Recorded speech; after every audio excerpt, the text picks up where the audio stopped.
एक माता को कितना संयम से रहना चाहिए। जब संतान उसके उदर में चल करके आए तो उसको बहुत नियम और संयम से, क्योंकि आने वाले भारत का भविष्य उसकी कोख में पल रहा है, इसलिए एक माता को कैसे संयमित रहना चाहिए, कितने सदाचार पूर्वक उसको जीवन जीना चाहिए। शादी बारातों में, उछल कूद में, इधर उधर गोलगप्पों के बीच में ये सब जाना बंद कर देना चाहिए। जब सप्तम मास प्रारंभ हो जाए, तो यहाँ लिखा है ग्रंथों में कि जब सप्तम मास प्रारंभ हो जाए तो जो माँ जो कुछ करती है, जो जैसा व्यवहार करती है, जैसा भोजन करती है, जैसे वो शयन करती है, जैसे उसकी मानसिक स्थिति होती है, बस वैसा ही वो बच्चा भी बनने लगता है।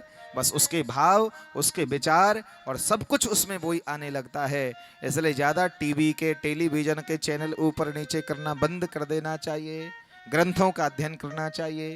गीता ग्रंथ का अध्ययन करे तो बेटा साहसी होगा, औदम्य साहस होगा उसके अंदर बल होगा, उसके अंदर पराक्रम होगा, उसके अंदर साहस होगा।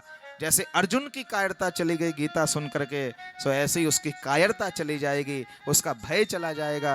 अन्यथा तो बच्चा जन्म से ही भयभीत हो जाता है। छोटी सी चींटी को देख करके भी माताएं कितना डराती हैं बच्चों को, आपने देखा होगा, अरे बेटा उसके पास मत जाना, बोले क्या है, कहा है काट लेगा।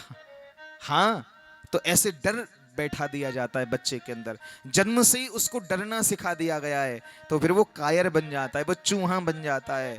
सो बाहर कोई घुर्राता है तो अंदर आके छुप जाता है, इसलिए उसकी वीरता नष्ट हो जाती है। सो हमारे गीता ग्रंथ में ऐसी वीरता है, महाभारत ग्रंथ में ऐसा संयम है, ऐसा सदाचार है, ऐसी उसको पढ़ करके ऐसी भक्ति जीवन में आती है। इसलिए ये चीज़ें परम आवश्यक हैं कि माँ को कैसा सदाचार करना चाहिए। एक पिता को जब उसके माँ, उसकी पत्नी के उदर में संतान चल करके आए, तो एक उस पति का क्या धर्म होता है कि घर में वो झगड़ा करके ना आए, घर में वो उन्मत्त हो करके ना आए। वो पियक्कड़ होगा लेकिन उन दिनों में वो पी करके घर में ना आए। वो जैसा व्यवहार घर में होता है, जो बोलचाल सब घर में होती हैं, वो सब वो बालक अपनी माँ के माध्यम से प्राप्त करता है और सब कुछ गुण उसके अंदर आ जाते हैं।